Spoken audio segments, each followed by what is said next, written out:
कथा तो हम जानते हैं।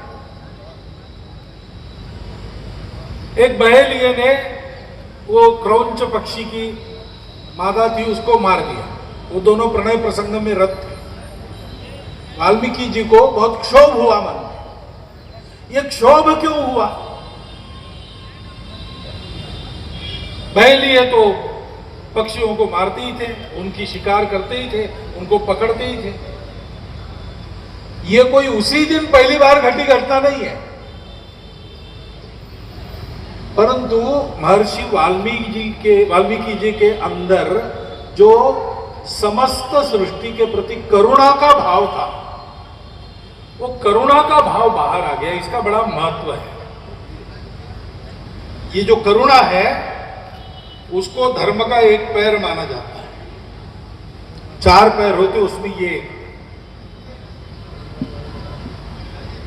क्योंकि बिना उसके मनुष्य की पवित्रता और मनुष्य का ज्ञान और मनुष्य की तपस्या किसी काम की नहीं रहती।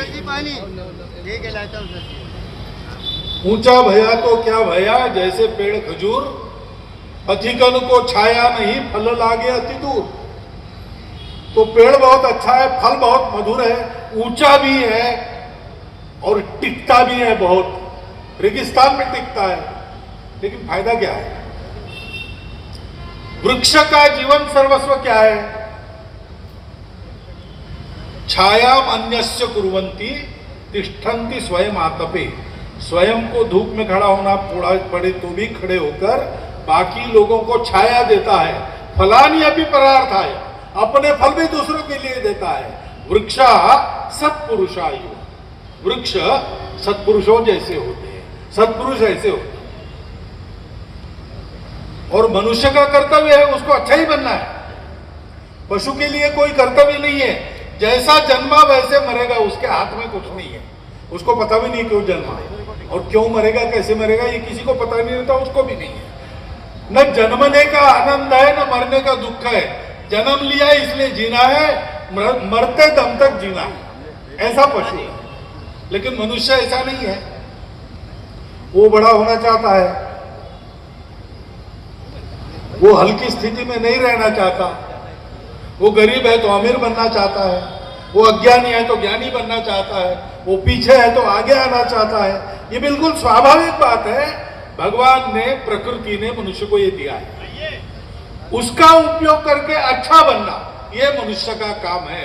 और वो अच्छा क्यों बन सकता है? केवल तपस्या से नहीं। तपस्या आवश्यक है, वो भी धर्म का एक पैर है।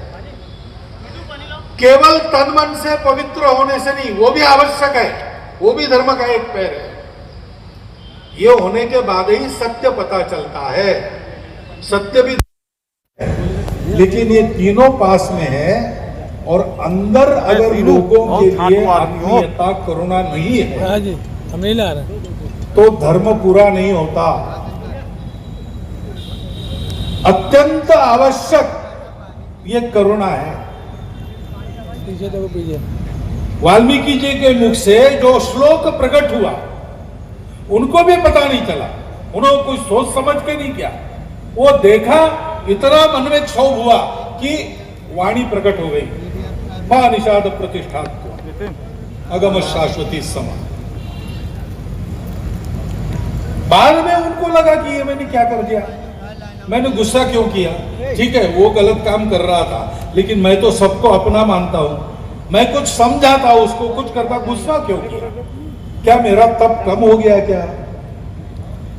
तो ब्रह्मा जी ने आकर उनको कहा कि ऐसा कुछ नहीं हुआ।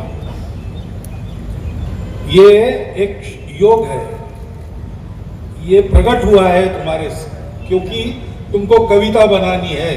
ऐसा चरित्र लिखना है कविता में, सब लोग जिसको गाएंगे, सब लोग वैसा होने का प्रयास करेंगे। मनुष्यों के लिए आदर्श। यह समय का प्रयोजन है। सत्ययुग बीत गया था।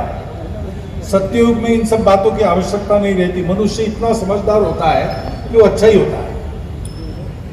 और बिना किसी राजा के, बिना किसी कुछ के, सब लोग अपना अपना कर्तव्य करते हैं, धर्म का पालन करते हैं, ईश्वर को प्राप्त हो। यह लोक में भी सुख प्राप्त करते हैं, परलोक में भी। इसको सत्ययुग कहते हैं।